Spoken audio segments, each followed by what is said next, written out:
Hi friends, Friday 2 டேஸாக என்னன்னே தெரியல, தலைவலி அப்பப்போ வந்துட்டே இருந்துச்சு.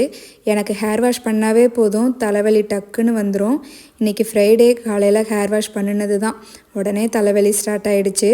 இன்றைக்கி காலையிலேயே பிரேக்ஃபாஸ்ட்டு லஞ்சு எல்லா வேலையும் முடிச்சாச்சு. அதனால் டேப்லெட் சாப்பிட்டுட்டு அப்படியே படுத்தாச்சு. மதியம் லஞ்சு சாப்பிடும்போது தான் எந்திரிச்சதே, அதனால் பெருசாக எந்த வீடியோவுமே எடுக்கலை. ரோஸ் செடியில் ரோஸ் எல்லாமே சூப்பராக பூத்துருச்சு.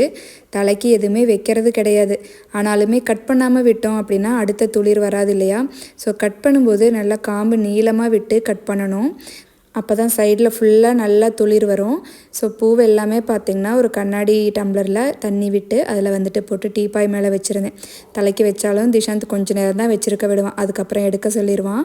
அதனால் இது மாதிரி அரேஞ்ச் பண்ணி வச்சுருந்தேன். பார்க்குறதுக்கு ரொம்ப அழகாக இருந்துச்சு. ஓகே ஃப்ரெண்ட்ஸ், இன்றைக்கி டே இப்படி தான் இருந்துச்சு. நம்ம நாளைக்கு இன்னொரு வீடியோவில் பார்க்கலாம்.